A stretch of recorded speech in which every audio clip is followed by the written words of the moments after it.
Can we get someone to clean this mess up? You know, that's all well and good, but the Cambridge Patriot is not the Boston Globe.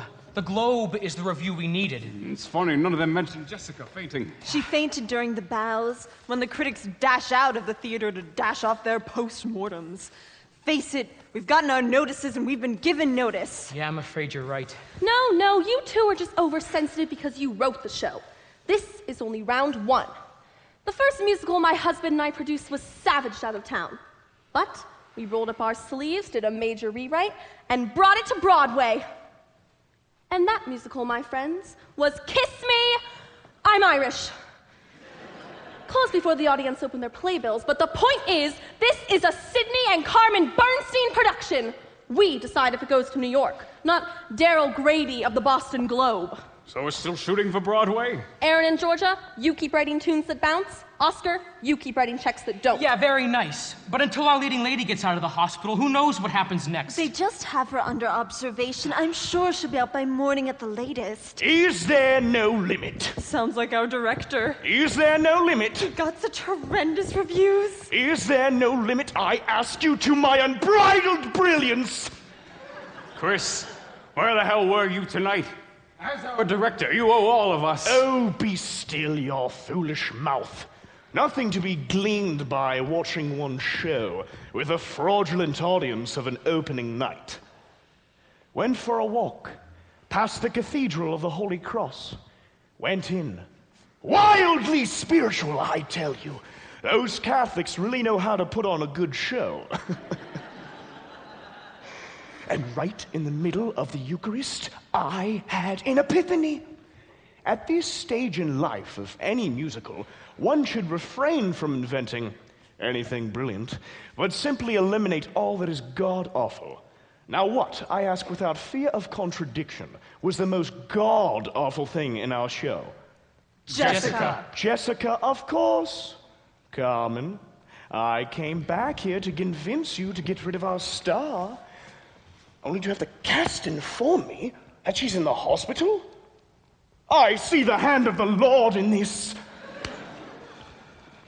Mrs. Bernstein, there's a phone call for you in your office. Thanks, Johnny. It's probably my husband calling. And where was Sydney tonight, Carmen?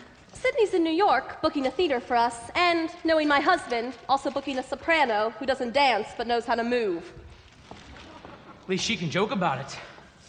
It's easy to joke about marriage when men like Sydney and you don't take it seriously. There's no comparison. Look, I never did more than flirt with any woman, any cast, once you and I got married. Barbara O'Brien? She was an usher. And that was only after you moved out. Oh, so he finally looked up from your music and noticed I was gone. Johnny, you're the stage manager. How's the cast taking the reviews? Well, they decided to dress to the nines and throw an opening and closing night party. Defeatist the lot of you! You've yet to hear my plan of action, yet hear it ye shall! Johnny, come help me watch you move the piano. What plan? You think he wants us to go to Broadway using an understudy? Well, at least we'd still have Bobby in the title role. Oh, and that's all that matters, right? I mean, the whole reason you teamed up with me again was so you could, rekindle some sort of romance with our leading man. Aaron, when I signed up, I had no idea Bobby was even in this show. Really? Well, then why at our very first rehearsal did you walk right up to him and say, Hi, Bobby! Hey, sweetie. Well, it looks like we're all going to be heading back to New York a little sooner than we thought. But if you and I are going back together, this is one flop. That's a big hit with me. Eh bien, mes enfants. A brief demonstration of what's been wrong with this show, right from its very first love song. You mean thinking of him? Chris, that's one of my best songs in the show. One of our best songs. See? Georgia agrees with me. Nonetheless, I've had a problem with it since our very first day of rehearsal. Georgia, sing our leading lady's opening number. Which song is this? The one with the new lyric Georgia wrote about me. What, about Rob Hood? Precisely! Aaron, play. Georgia, sing. Johnny, put her in light Q5. Light Q5 on Georgia. Like Q5? Oh, Chris, this is silly. I haven't sung on a stage in years. Just sing.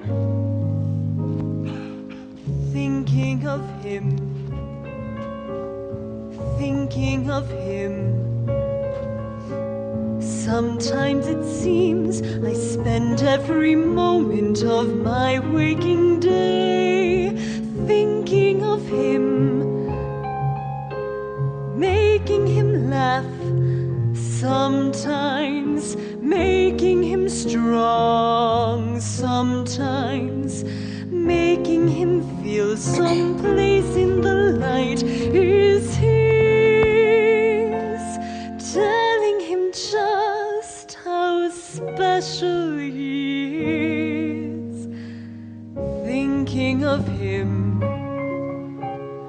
thinking of him, telling the truth when nobody's willing to tell him the truth, fighting for him,